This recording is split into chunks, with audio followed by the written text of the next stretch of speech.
Hello and welcome everyone to a bit of an analysis video. I don't generally make videos like these. I feel like unless I have something useful to contribute or anything new to say, I prefer not to just make a video. But in this case, a couple of you have reached out to me to share my thoughts and feelings about the announcement for the Tomb Raider remasters. Yay! So here it is. I don't think I'm actually gonna say anything new, and I feel like every single fan in the Tomb Raider community have already shared everything there is to share. But here are my thoughts and feelings. Feel free to cozy up on a Sunday afternoon, and let's take a deep dive together through what we see and what we maybe think we see in the trailer and what we would like there to be. Again, I like to be a bit cautiously optimistic when it comes to things like this, not just jump on top of a hype train, because as gamers we've been burned quite a lot in the past, right? And usually just spreading the hype tends to maybe blow expectations to unrealistic proportions, which ultimately doesn't help us as gamers and doesn't help the developers either, right? At the same time, this is such a cause for celebration and I want to be there with all you guys. Without further ado, let's dive right in. So first of all, let me maybe take us to the Rock Paper Shotgun announcement from 14th September. So the original Tomb Raider trilogy is being remastered for release next year. Again, I was actually on a bit of a party cottage on 14th September and I wasn't really in touch with social media and so on. And my friends started tagging me, my phone just flared up, look, the Tomb Raider remaster's coming. I was like, oh, come on, shut it. It's probably another fan-made project, or stop making fun of me. And then, hold on a sec, Nintendo Direct trailer and PlayStation trailer and all these things started popping out. I just couldn't believe it. It was like I found myself in some alternate universe. So I started to dig into the official announcements, and I think this short article captures it nicely. The first 3 Tomb Raider games are being remastered and released. The awkwardly named Tomb Raider 1-3 Remastered starring Lara Croft refreshes the graphics, adds quality of life features, and will release next year on February 14th.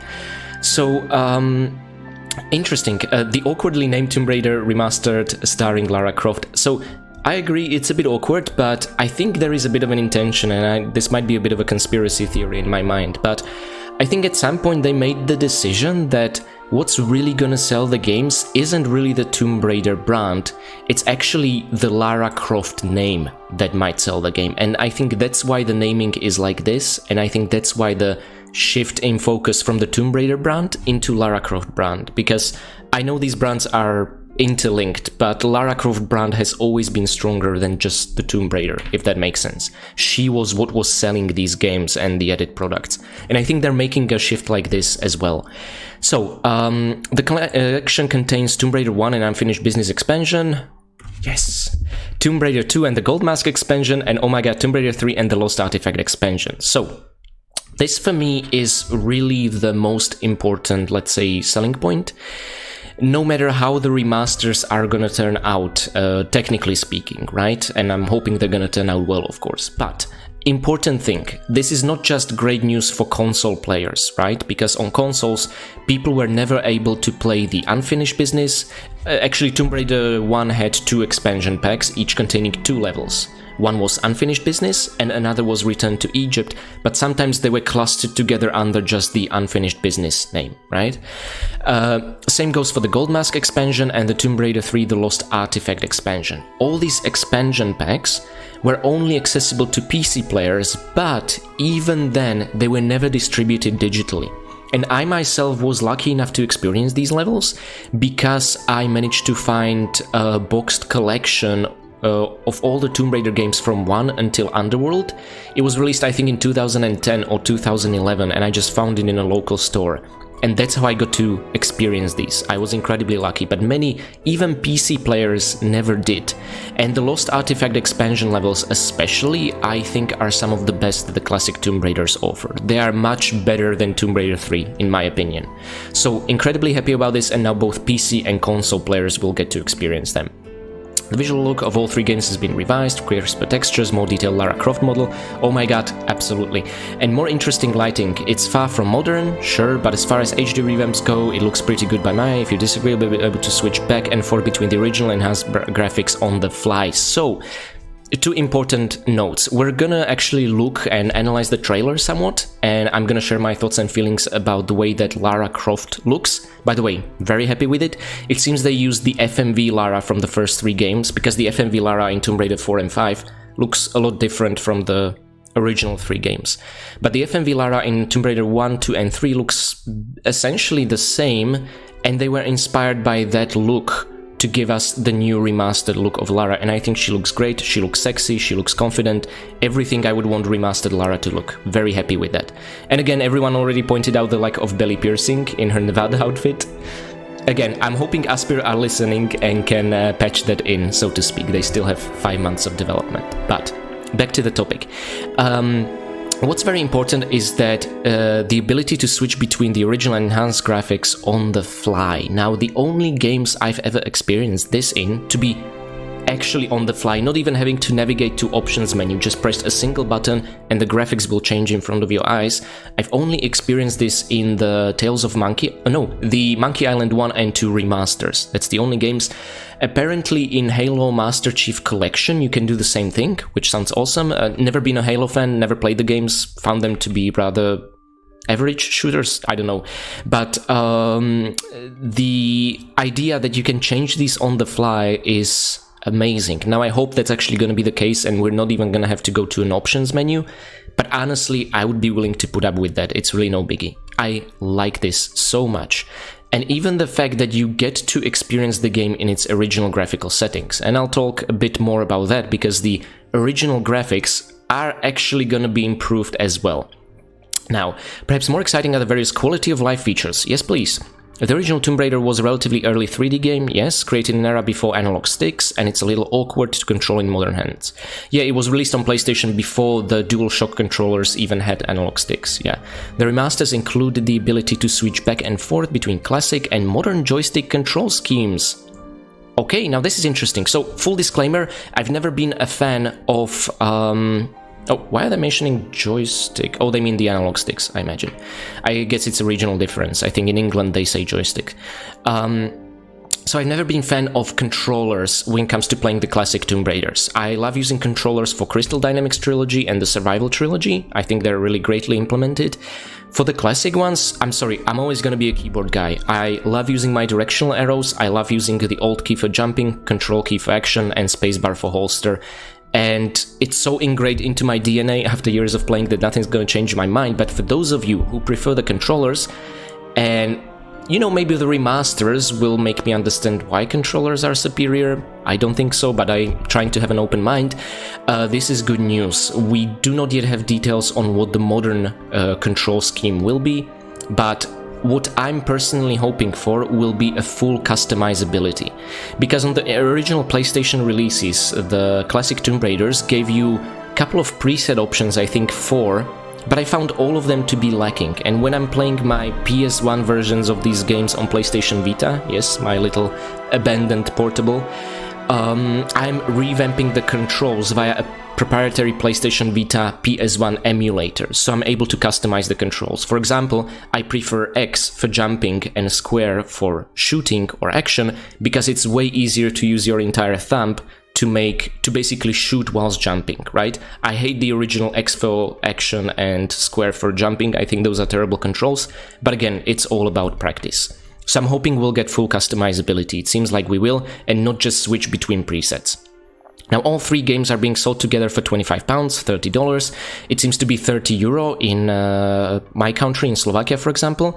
If you already own the original Tomb Raider 1, 2, or 3 on Steam, or the original Tomb Raider Trilogy bundle on Good Old Games, you'll get an extra 20% discount when pre-ordering the remaster. So, I appreciate this, but at the same time, I feel like this 20% discount should be applicable even after release, not just during a pre-order. For example, here is the store page, and I get... Okay, so for some reason I get a 10% discount, even though I'm not logged in, right? If I was logged in because I own the digital copies, I should get a 20% discount, apparently. But I said this in my Tomb Raider 5 video, I'm not gonna pre-order it. I've never pre-ordered a video game, and I think it's a terrible business practice, and I would encourage people to make informed purchase decisions. you know, wait for the reviews. There's never a need to pre-order any digital video game. In case for physical ones or collector's editions where there's genuine scarcity, absolutely. But for digital ones, maybe try and be an informed buyer, you know, wait for the review, see if you like what you're reading or what you're watching on a video, and then just purchase. But they're of course trying to encourage us with an additional discount, and I think it's a bit of a scummy tactic. Anyway, I'm still happy about the price tag of being €30, that they're not charging 60 or 70 for it, and making the argument, oh, but it's 3 games and expansions, so it's both good and bad news in my opinion. The remaster is the work of Aspyr in partnership with current Tomb Raider stewards Crystal Dynamics. Both studios are part of the Embracer Group, who have spent the past several years hovering up studios. Yes, 2 weeks ago announced the closure of Volition, developers of Saints Row. Very sad about that, but that's a whole different story. I am a big Saints Row fan. So, that's the announcement. Now, how about we take a deep dive through the trailer? Now, I have muted it because I don't think the Nintendo Direct announcer has any valuable comments here.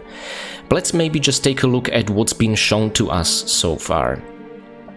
Okay. Oh my god, look how confident she looks. I love this, Lara. Okay, so here we go. Right off the bat, we see the Great Wall of China beginning level, and it seems that the geometry has been kept the same. There is some additional dynamic lighting, there is some added foliage, which many fans seem to be happy about. That's cool. It could actually be cleverly used to maybe conceal some goodies or some secrets in some ways. I'm curious what Aspyr will do with this. So, I love the darkness and the light just being cast from the gap in the wall. I'm a bit disappointed they didn't show us what the helicopter flyby looks like overhead, but anyway. Let's go next to the Great Wall of China. Again, the skyboxes are one of the biggest improvements. I think my second favorite improvement after Lara model herself. And look at her, this is the FMV Lara. Even the boots, the socks, and she has red laces just like she does in FMV cutscenes.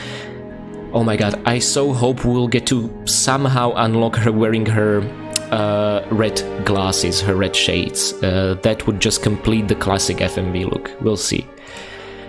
Okay, again, added foliage in the distance. Everyone seems to be crazy about this. So again, I hope they'll actually use it to some potential, like concealing something. That would be really neat. Yeah, this is the flyby of all the 3 games.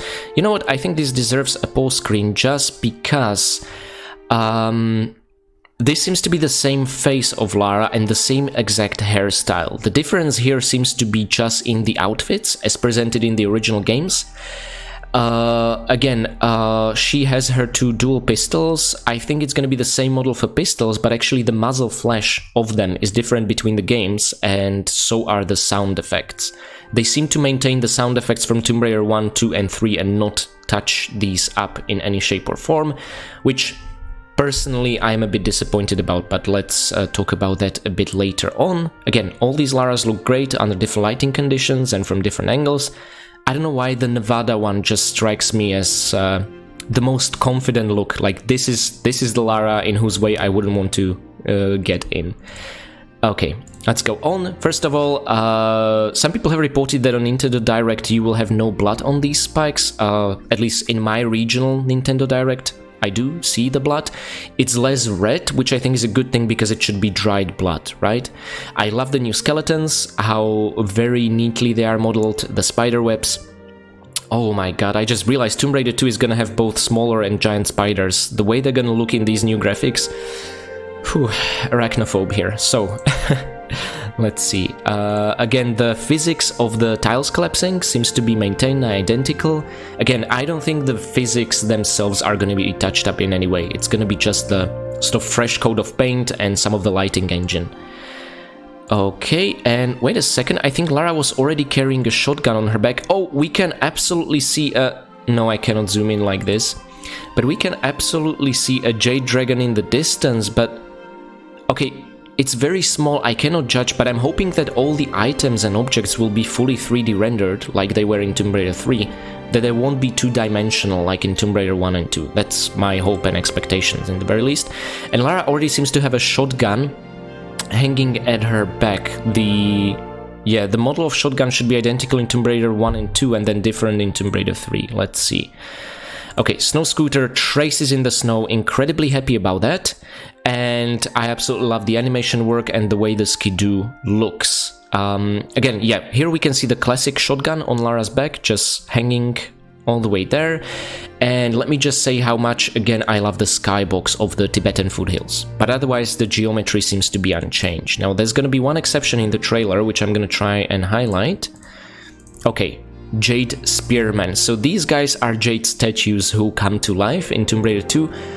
Oh, I love the shoulder pads. You know, they could have just changed the textures and kept the mesh identical, but I appreciate the fact that they changed the mesh as well, so the shaping of all the characters, and I'm really hoping that's gonna apply to all the items and mechanisms in the game. They look great and menacing, and you know, one thing I'm really looking forward to is what will happen when you blast enemies with a grenade launcher or a rocket launcher. In the original Tomb Raiders, they would just fall apart into tiny little pieces, but it wasn't exactly bloody, right? There wasn't even any particular particle effect. And my hope is that for the remasters, they will actually introduce some not necessarily unique death animations, but if you'll give an enemy with a rocket launcher, that it's going to be properly bloody.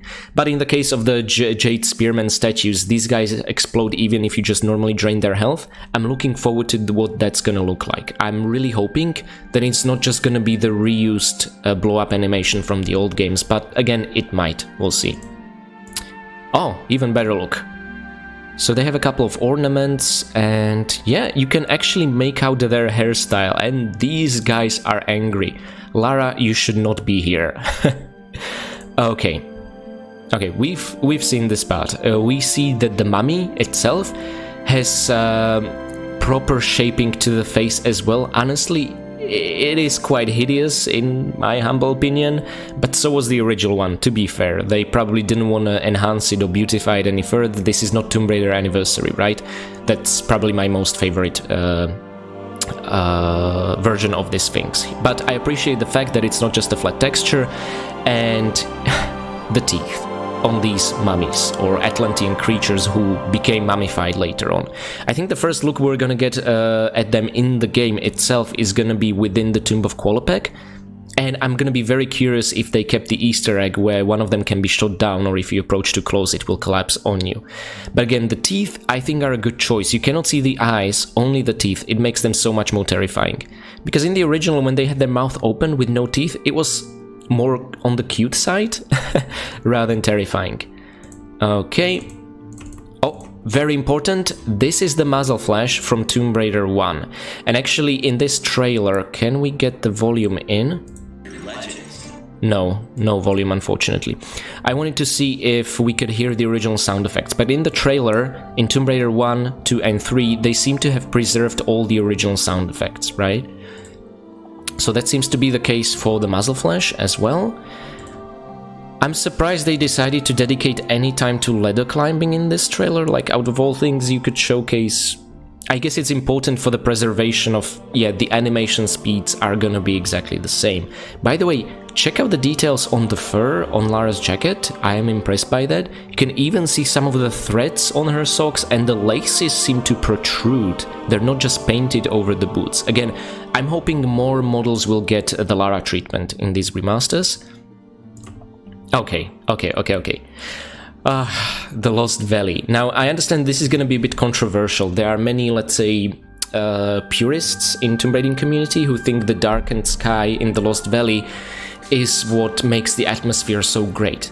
I personally completely disagree with that. It always bugged me. It didn't make it more mysterious. It just seemed like unfinished level to me, and it was even confirmed by the developers. We just didn't really know how to implement the skybox due to the technical restraints in such a large part of the level, right? So I am really happy that the original vision came to fruition in Tomb Raider Anniversary, was supposed to come to fruition in the core Tomb Raider remake that was never released, and now we get to see it, and they did something really smart. I think in this trailer we're gonna get a better look at it, but they kept the sky as an actual skybox from a rainforest, but intentionally very dark because of the clouds, casting a looming shadow on the entire valley. So it's like they wanted to intentionally maintain the darkness, but make it realistic and still beautiful.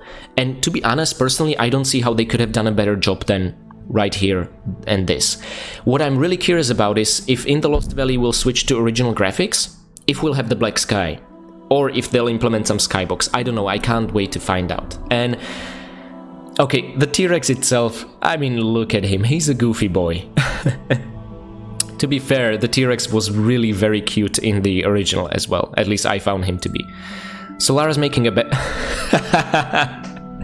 Okay. Okay, I'm sorry, I can't take his face seriously.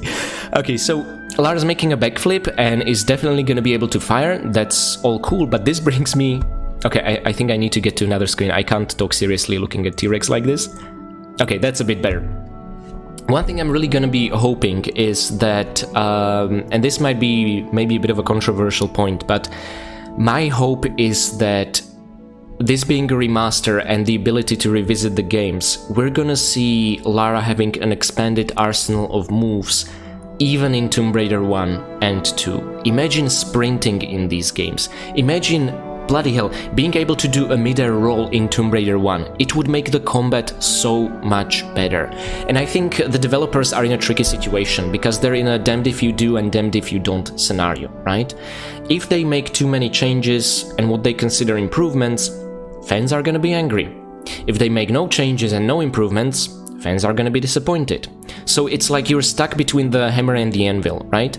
And part of me thinks that the reason they released actually exactly 5 months before Lara's birthday, before release on 14th February, it's what, October, November, December, January, February, yeah, 5 months to the very day before releasing the game, they released the trailer. I think if they're being smart, they are now gathering the feedback from the community, right? So they have the game fairly polished, at least enough to show us this trailer. It's definitely not finished yet. And I think they have many open questions about what would be a smart move to implement or to keep as is. And honestly, I don't think there's a better way than to ask the community, right? And to gather feedback. And the responses to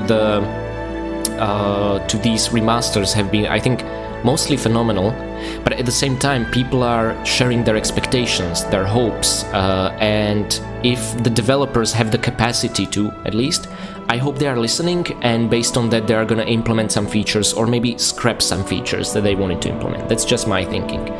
And expanding Lara's move arsenal, at least to the extent it was to Tomb Raider 3, although I would love it to be expanded to the extent it was in Tomb Raider 5, that is crawl somersaulting or corner shimmying, that would just absolutely make my day. But ultimately, if it'd be possible to make it somehow an optional toggle, to be a purist, to make both parts of the Tomb Raider fan community happy, we'd be living the dream. But again, as I said, cautiously optimistic. What I think is most likely is that they're gonna maintain the same exact movements as were in the originals. They're not gonna enhance them in any way, right? This is me just sharing what I think would be cool, but I'm not actually expecting it to be the case. So, let's go further. Oh, Atlantis! And okay, I'm both excited and disappointed about this one because we have new fire particle effects, but they just look bad in my opinion. Then the lava looks completely identical and untouched. One thing I like is that many of the parts of the wall textures, which I assumed were just some rubby gems, seem to be fleshy, brainy matter, which would be, you know, keeping with the theme of the Atlantis in Tomb Raider 1. So I think adding a bit more horror to this is a good choice, and I think all of us are excited to see what the fleshy pulsating corridors will look like, right? That's one part of the anniversary which disappointed me, was the Atlantis. Okay. Oh, another thing, the water seems to be looking identical to Tomb Raider 1. I was hoping and expecting that the water would get at least an open Lara kind of treatment, you know, reflective surfaces, something like that. But this looks just like it did in 1996, which, considering these are the new graphics toggled on, is a bit disappointing. Oh, one thing to talk about, Lara's shadow. I like it. I mean, I like its shape. It seems to be very faithful to Lara's model, but its reflection on surfaces seems to be completely off, and we'll get a better example of this. Oh my god, Venice comparison, yes, the most beautiful part of the trilogy. I mean, I'm just happy seeing this. This is great. I always wanted Venice in Tomb Raider 2 to look like this, and it gives me hope as to what the Wreck of Maria Doria will look like. I can't wait. That's all I can say about this. Okay, some additional textures on the mechanism. Again, this is, I think, to mostly show that the animations will be maintained. We can get a glimpse of the Jade Spearsman in the distance before they awaken and get the full colors to their body. However, he looks like he's the original one from the Tomb Raider 2. Like, doesn't look like remastered graphics at all as it pertains to the Jade Spearman. That's a bit fishy to me. Let's move on. Oh, okay. Falling rubble. We can see the two mummies next to Qualopec skeleton in the distance. Again, it's difficult to say from this shot if the Easter egg will be maintained. Hard to say. But there seems to be some dynamic lighting shining through the ceiling where the rubble has broken off. What I love is that they went to great detail maintaining the original art style, and the top of the surface of this, not sure if we're gonna get a better shot, but the top of the surface of this Skion piece pedestal shows the original look of how the Skion was supposed to look in some of the artworks before Tomb Raider 1 was even released. So, and they then decided to change the look of the Skion somewhat. But this is sort of an Easter egg that was put in the original game, and they seem to have maintained it in these remastered graphics. I'm very happy about that. Okay, and here we see what the hideous things look like in the original. And again, important thing, original graphics are not entirely original because they are upscaled. The field of view is extended, the camera distance is a bit further away. Again, I'm really hoping that we'll get to tweak these things. Nowadays you can, with the widescreen patch for Tomb Raider 2, 3 and 4, and to an extent 5, you can tweak this camera distance, the field of view and the resolution freely, and I'm hoping we will have some in-game settings like this for all sorts of PCs and screens and that sort of thing, right? Again, generally, the more customizability in a video game, the better for everyone, in my humble opinion. Yes, I am all in support for accessibility features, easy modes in video games. Again, the more people with all sorts of even disabilities can play your video game, the better, and I wouldn't have it any other way. As long as it's all optional and customizable, of course. So, one important thing in this particular shot, and this was pointed out by Chris from Raidercast, and it got me thinking, look at the ceiling at the very top, and the moment they switch to new graphics, there is actually an open hall, so even some geometry seems to have been changed. Now, I don't think this actually means that we're gonna see any significant changes to the levels or any new rooms or new areas to explore. No, I don't think so. And again, I don't think the devs would go through the extra effort just to receive a backlash from the more of purist Tomb Raider community. Oh, you should have maintained the levels exactly as they are. How dare you tamper with them? No. I think what they're gonna do is just for those unreachable, inaccessible areas where the geometry doesn't play any role outside of the visuals, they are gonna play around with those somewhat, but they're not actually gonna give us new rooms to explore in the levels. That's my personal expectation. Okay. On we go. Exactly the same animation, and Lara just putting the item in, using every opportunity to just sway her butt from one side to the other. This is the Lara we all love. There we go. You can see the scarab collected from Obelisk of Khamun, and whoa. Yeah, animations seem to be identical. Here we have an even better look at the dark skybox of the Lost Valley. Again, I think this was a compromise between the black original ceiling and an actual skybox to have in a rainforest in Peru, right? So I think they did an outstanding job with this one. And in the next scene, we get to see, to an extent, Lara's shadow. Yeah, they don't seem to have really done a good job with this, at least right now. Again, they have 5 more months of active development before release, right?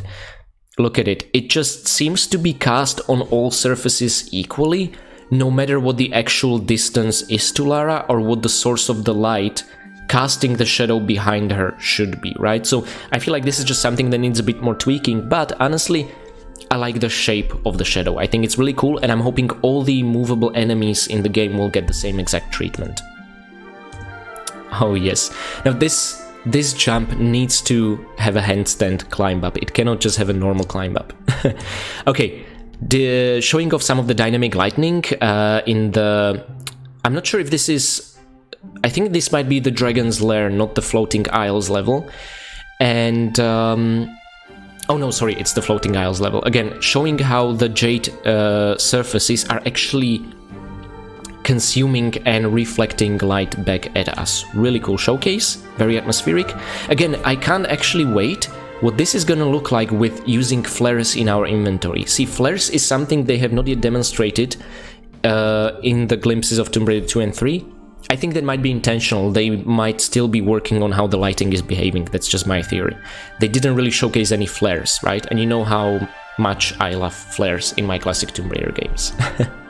Okay, this is, yeah, crawling animation. Again, I don't think it's realistic expectations, but what would make me incredibly happy would be able to do a somersault when crawling like we can in Tomb Raider 5. That would be the best news ever, and not have to also, when exiting a crawl space, not have to turn 180 degrees every single goddamn time. But I can imagine them getting a lot of backlash from fans for expanding Lara's moveset beyond the capabilities upon release, and oh my god, the whole game is no longer balanced. Who knows? I can understand devs being afraid of doing any touch-ups like that.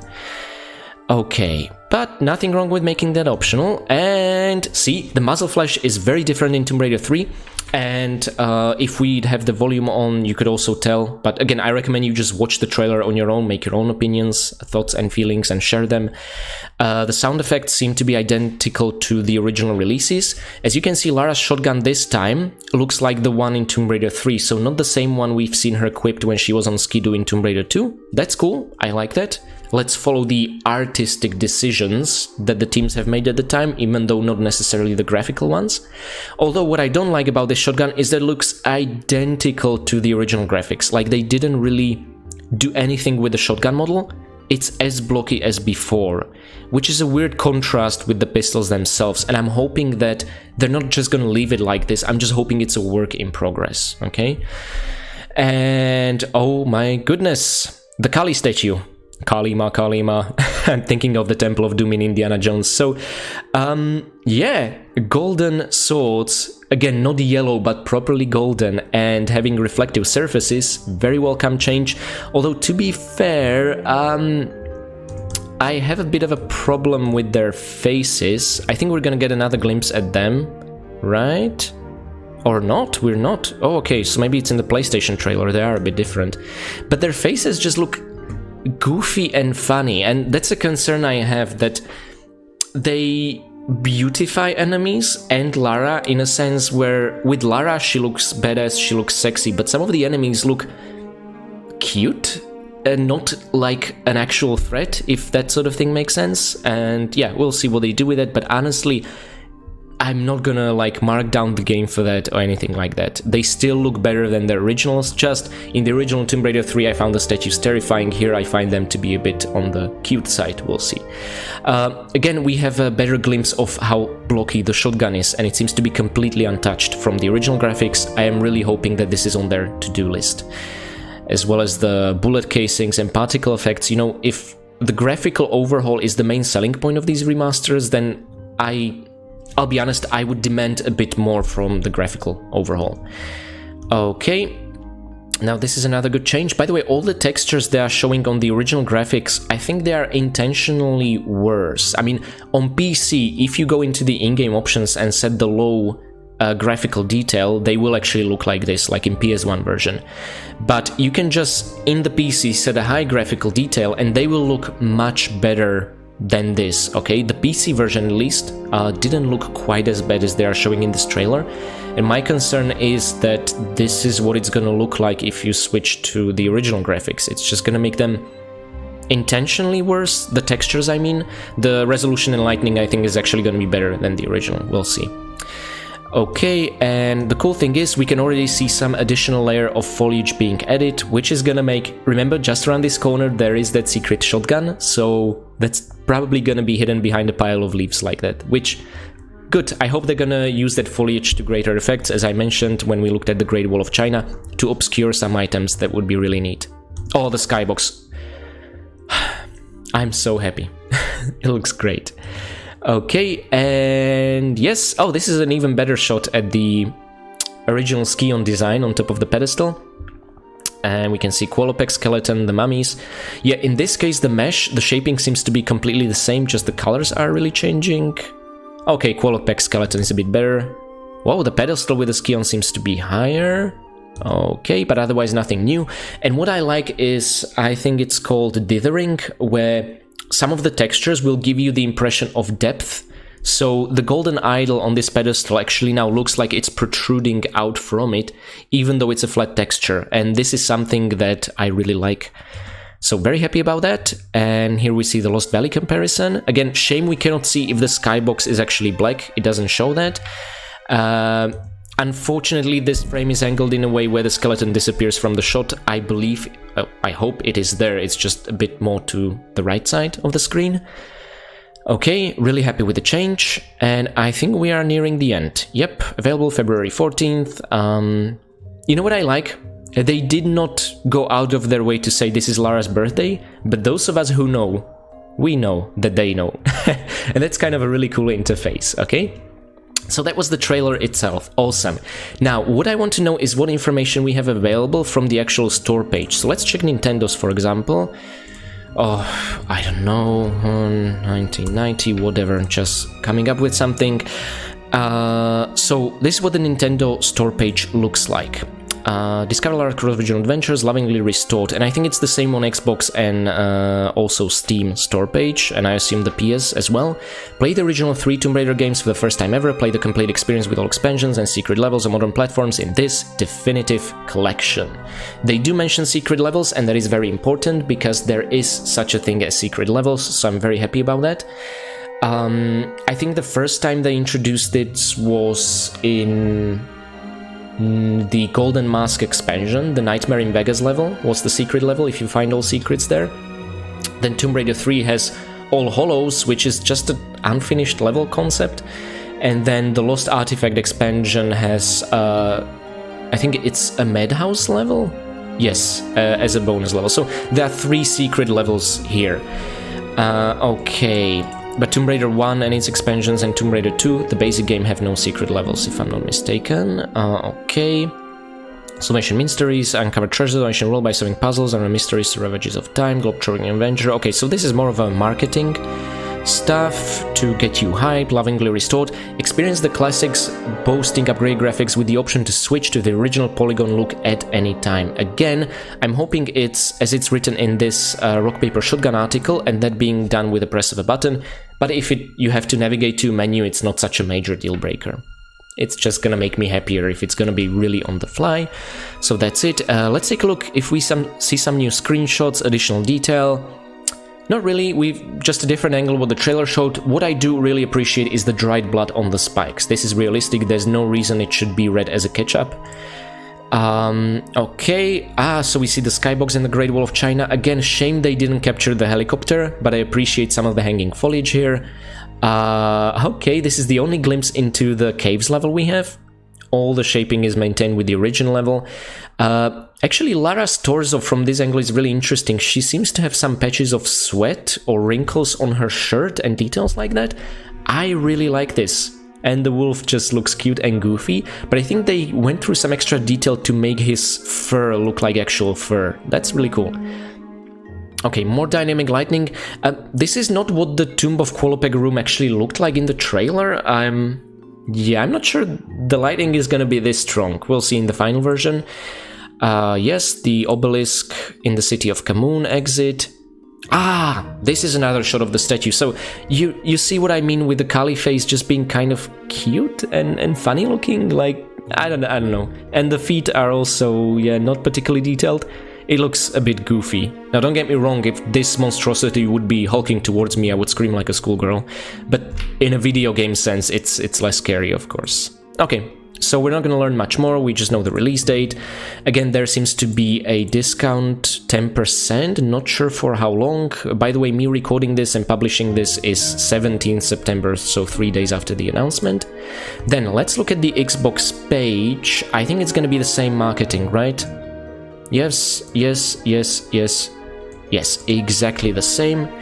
let's look at the capabilities. So of course, PC, Xbox One, Series X and S, 4K Ultra HD, good. That should be sort of, I feel, the bare minimum nowadays for video games. 60 FPS. Now this is important. The original games only boasted 30 when they were running smoothly, and never 60 before. It's optimized, smart delivery, Xbox achievements, Xbox Cloud Save, Xbox Live. Okay, so I myself am not a Xbox user, and I'm not even using Game Pass because I'm just not a fan of subscription models. I like to buy my game and play it anytime. I'm old-fashioned that way, but happy to see that it's gonna be there. Well, we don't actually know if it's gonna be on Game Pass, sorry. That's not really been decided yet, but I'm hoping so that more people will get to experience these games. And I think really the idea with this whole remasters re-release is to gauge the interest in the classics, and based on that, we'll see what treatment 4, 5 and Angel of Darkness will get. But I've heard an interesting theory from Steve of Warr's analysis, and he said that he actually thinks that as part of the timeline unification, they're gonna make the first 3 games as canon, as well as the Survival Trilogy, and they might just end up dropping the events of 4, 5 and Angel of Darkness completely, because they're the most difficult ones to integrate into it. Well, I don't agree when it comes to Chronicles. I feel like those could also become a canon, at least the individual chapters of Lara's adventures, not actually Winston, Jean-Yves, or Charles Kane and Father Bram Patrick mourning Lara's death, but we'll see. So we might not actually necessarily see 4 and 5 remastered like this, but let me just share, or put it very bluntly. If this is gonna do commercially well, there's no way they're not gonna try and earn more money via getting this kind of treatment for more classics, right? So the better this is gonna do, the higher our chances of 4 and 5, and I don't want to get my hopes up for Angel of Darkness. That would not be a remaster, that would take creating a new game from scratch, so there I'm very doubtful, but at least 4 or 5, that would be really neat, especially Tomb Raider 5 has some incredible environments to offer. Now, let's look at the store Steam page. Play the original 3 Tomb Raider adventures with all expansions and secret levels in this definitive collection, coming February 14th, same stuff. Here we see, Aspyr and Crystal Dynamics. I'll share a bit more about them as well. This is exactly the same marketing stuff, but we can see... Okay, the system requirements are a bit different, I think... Where was it? Okay, I thought I seen it somewhere mentioned it was 4 GB, but maybe I'm wrong. So it should be 2 GB available space, 8 GB RAM, DirectX 11, good, so we're not gonna have to mess around with old DirectX 9s and stuff like that. I'm very happy. The point I want to highlight here is again Steam achievements. Hooray! So it seems every platform will get achievements, and not sure about the Nintendo Switch version 1. I actually do want to own the Switch version because I want to cozy up under a blanket and play my Tomb Raiders in a handheld. And I'm gonna be honest, the PS1 versions on PS Vita are painful to play on my eyes and on my sensibilities, and yeah. Whereas this, playing it on Switch, the proper smooth remastered ones, that'd be a dream coming true. I did actually play the Android OS ports back in the day before they pulled them out of the store. Tomb Raider 1 and 2 received remasters with just textures and achievements. They were actually great. The achievements did not work, but that's because I think the Android was already updated back then and there was no patch for it. But the controls themselves and the looks were quite good. So it's not the first time we actually get a remaster, but it's the first time it's properly accessible. So yeah, Steam achievements, we don't yet have any details what those are. I'll be watching that closely. I definitely want to 100% it. There is, I think, Tomb Raider 1 PS1 emulator, I think it's called Duck Station Achievements. So this is a fan-made project. Retro achievements, okay, there we go. There do exist achievements for, let's say, Tomb Raider 1 on PS1. These are all fan-made. The Duck Station is an emulator for PS1, and you can decide to play games there and sort of sync your progress with your online profile and unlock them, right? So maybe we can get a glimpse of what the achievements will already look like. Again, these are all fan-made. We have no idea what Aspyr and Crystal Dynamics will decide to put there. But let's just look at some of the nature of the achievements in Tomb Raider 1 as designed by fans. So it's all about finishing all the levels, straight enough, get both items in City of Vilcabamba, so these are achievements you need to complete to progress the game. These I don't care about as much. Rusty key and lead bars, get 3 gold bars, okay, fine, get, kill once and for all the annoying Pierre, hold the 3 fuses in Atlas Mine, kill Larson, kill the first Atlas Man, second, third, there's some grammar mistake there. Anyway, kill the legless mutant, Jacqueline Natla, T-Rex without... Okay, there we go, these are the interesting ones. Kill the T-Rex without being hurt, get the shotgun in the Lost Valley. Again, these are the optional ones and missable. Find the magnums in Colosseum, get the Uzis in the Sanctuary of the Scion. So achievements for getting all these better weapons early, right? I would love to see that. And now, the category or difficulty mode called the Extreme Raider. So this is for completionists, I can't wait. 14 kills, 7 pickups, 3 secrets, no save, no meds, only pistols. The only part of this which I really cannot stand is the only pistols. What's the point of getting all the ammo and using this? Is not fun. Only pistols is not fun. It's boring, okay? But anyway, everything else sounds great. I'm hoping that the achievements they'll have for the remasters will not be about using only pistols, because not using pistols, as you might notice in my Let's Plays, is way more interesting. So they have this version for every single level. Oh, then they have achievement for finding all the secrets in every single level. Gotcha. First cool and safe swan dive. So for even discovering there's an option to do swan dive, they have an achievement. Oh, I love this. Not a sword or a hammer can break Lara's neck with that style. So basically, I think this means swan diving in St. Francis Folly from the very top to the very bottom. I think it's sort of a riddle, a hint. Lara would be excellent food for lions if they can walk through the spikes. Somewhere in Colosseum, maybe? Lara C1, spikes B3, checkmate. So this is about making a swan dive into... Okay, they created an entire category of making swan dives and killing of Lara in particular tiles. This is... Only fans can come up with this. This is brilliant. So anyway, I don't want to spend too much time here, but this is just a sense of what the achievements could be all about, right? What nose? Better than Cleopatra. Oh, for doing a handstand on the Sphinx's nose in the Sanctuary of Scion. Wow. No animals were harmed in the making of this achievement. Pacifist Lara. Can you imagine just outrunning all the enemies? Perfect for speedrunners. And then complete the training level. So yeah, really hyped of all the possibilities that could be there. So happy we're gonna get them on Steam and on all the platforms. When it comes to Nintendo Switch, it's probably not gonna have any online achievements, those don't exist, but it can do the same thing it did for Devil May Cry. Let's see.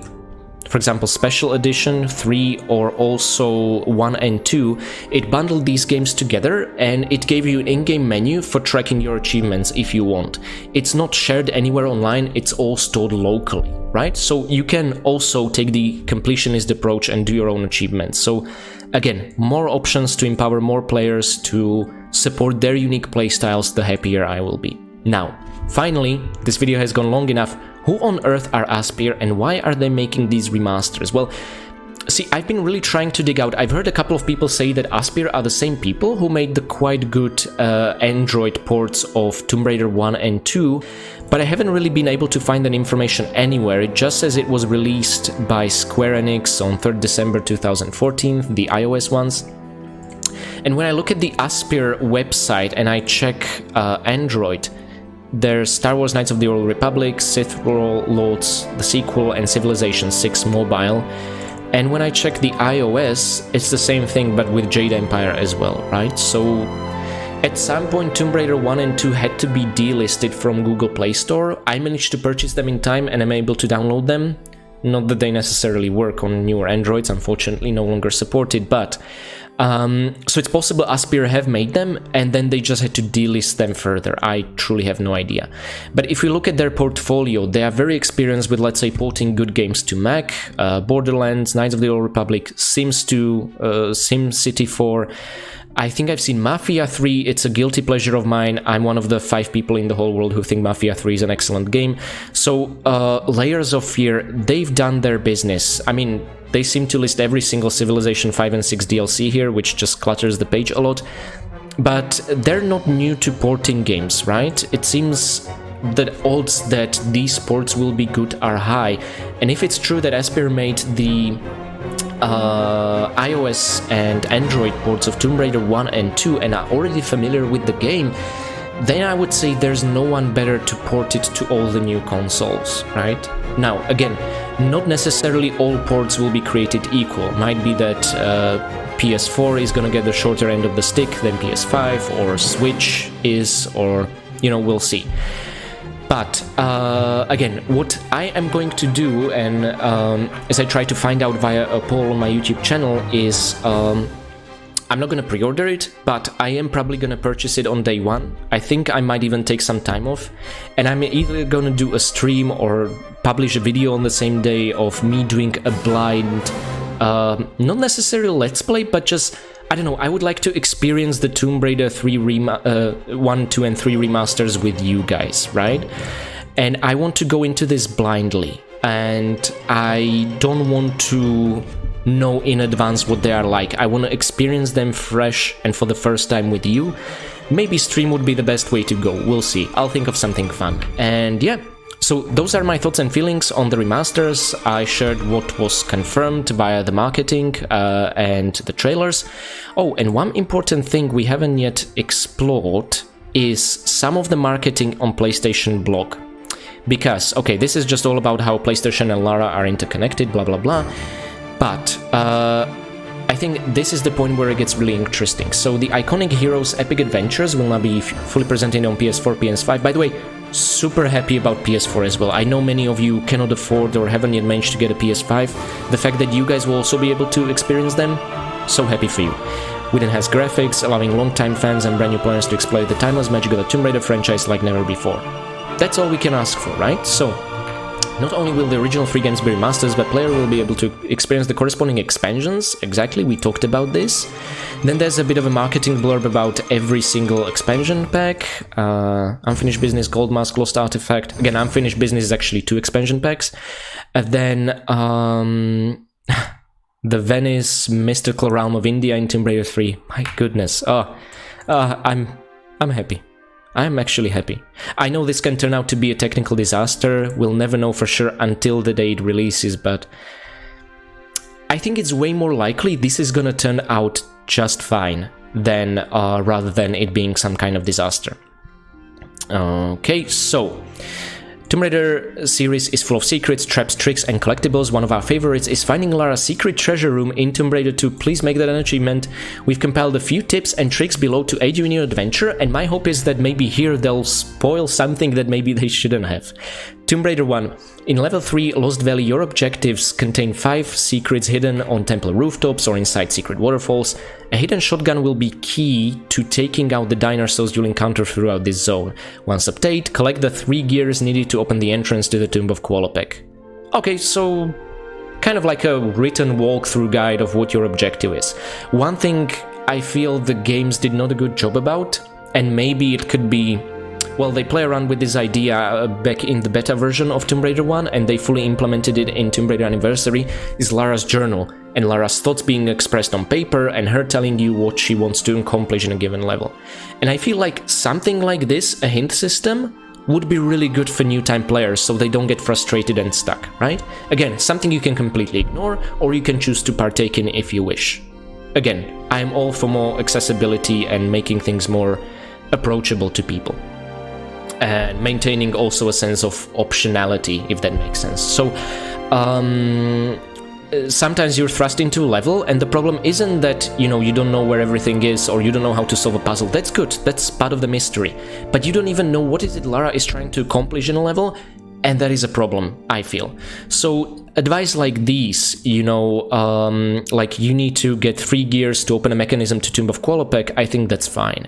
Then Tomb Raider 2. Throughout the game there are various secret pickups hidden in different levels, you need to collect all of them. If you say so. I mean, I do. I wouldn't say everyone needs to collect all of them. Secrets are typically hidden in hard-to-reach places or behind breakable walls. Well, in Tomb Raider 2 you have the glasses you can shoot through, that's true. Use your keen observation skills to find them. You can access the inventory menu to check your progress in collecting secrets. That's the same as in the original. You can just open up the stopwatch and you'll see if you have no or up to 3 secret dragon statues. Continue playing through the game until you reach the final level called Home Sweet Home. Make sure you have collected all secrets in all levels up to this point. Why? I mean, sure, if you want to. The only real incentive in Tomb Raider 2 to find all secrets is to find all secrets in a given level to get a reward in terms of supplies. But here they're saying make sure you have collected all the secrets in all levels up to the point of Home Sweet Home. In this level you'll eventually come across Lara's mansion. I mean, the whole level is Lara's mansion. What? This level is unique because it serves as a hub world? You'll find a room called the Trophy Room inside Lara's mansion? I mean, yes, in Tomb Raider 3, but that has nothing to do with secrets. And in this room you can display the artifacts and treasures you've collected throughout the game. To access Lara's secret treasure room, you'll have to find the switch in the garden maze that opens the treasure room under the stairs. And that is true for Tomb Raider 2, but the treasures there are just some references to Tomb Raider 1 and some completely new made-up treasures. It's... okay. There are 2 ways I can comprehend this. Either someone wrote this, being confused and not having played the game and maybe being given very brief and conflicting information in a very quick manner by the devs and just having to write some marketing blurb. Or maybe this person knows exactly what they're talking about and somehow Lara's mansion will be a hub where we'll see some progress we can return to based on the number of secrets. See, this is the point where being cautiously optimistic is I don't want to get my hopes up about them doing something incredibly cool with Lara's home. I think it's most likely it's just gonna be optional tutorial levels in Tomb Raider 1, 2 and 3 selectable via the main menu. But what they're writing here is conflicting information. There is no trophy room in Tomb Raider 2, it's in Tomb Raider 3. In Tomb Raider 2 the treasure room is accessible via the garden maze, sure, but it has nothing to do with collecting all the secrets and nothing to do with Home Sweet Home level, okay? Even though in Home Sweet Home level you can make it to the treasure room, it's a fun fact. So I don't know if they're planning to reward us somehow, even visually, in the Home Sweet Home level if we find, not necessarily all, but a lot of the secrets in the game. Guys, let me know what your thoughts and feelings are on this article here. It's probably just someone not knowing what they're writing about, but in case they do, I want to discredit them, I want to give credit where it's due, and maybe this just betrays some new and exciting things for these remasters, I don't know. In Tomb Raider 3, continue playing through the game until you reach the final level called Meteorite Cavern. Make sure you have collected all secrets in all levels up to this point. If all secrets have been picked up throughout the levels by the time you get here, a new level called All Hallows will become available. Yeah, in All Hallows it's a big disappointment. I'm not sure if they're really gonna finish All Hallows properly. You know, what I personally would be hoping for would that All Hallows would happen right after Thames Wharf and before Aldwych, which is what was supposed to happen in original Tomb Raider 3.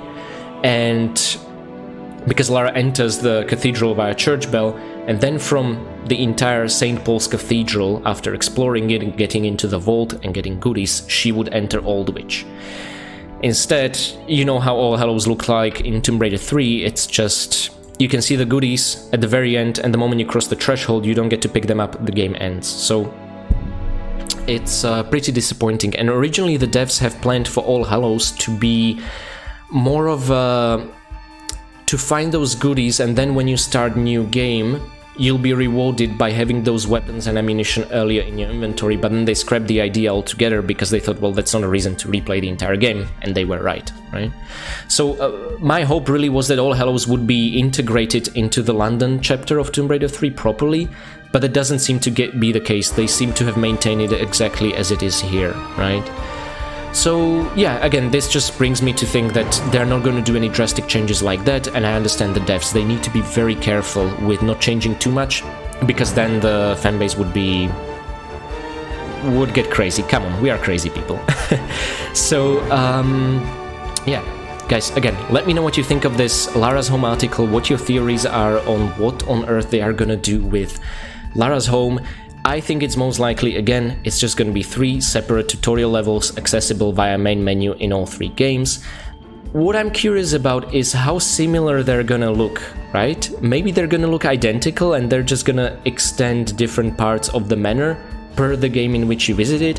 But if Croft Manor or Lara's home would turn into this massive hub, which would serve almost as a shrine to Lara's first 3 adventures, and that would keep expanding and expanding as we play through the 3 games, maybe Lara's home would track the progress through all 3 based on the secrets and treasures you find, and just become cooler and more decorated. Okay, see, this is what jumping on top of a hype train is. Blowing things out of proportions and having expectations the devs will probably not be able to meet, right? But this paragraph in this PlayStation blog post just... yeah.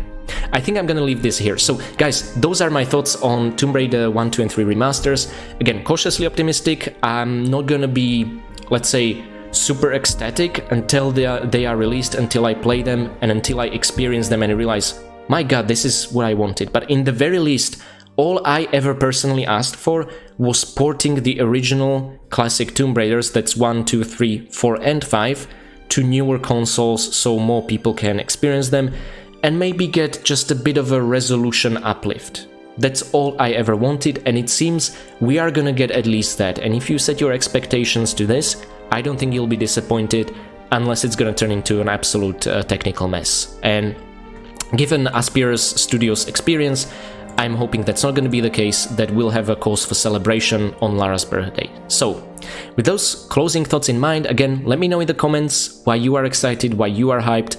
I'd like the comment section to turn into into a bit of a discussion point. Oh, and a bit of shameless promotion in case you are looking to brush up on your Tomb Raider skills. Feel free to check out my channel. I have playlists covering all these games at this point. So let me just show you.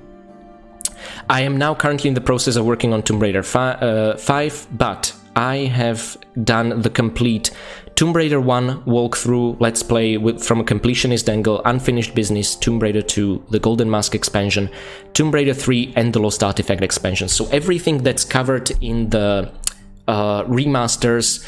Feel free to check my guides in case you want to brush up or get stuck, and I myself am gonna be curious if I'm gonna spot any differences in terms of item placement, enemy placement, balancing, and that sort of thing, okay? So, with that in mind, thank you for sticking with me through this long video. Again, as I said, not sure if I offered any new insights or anything like that, but these are currently my thoughts and feelings.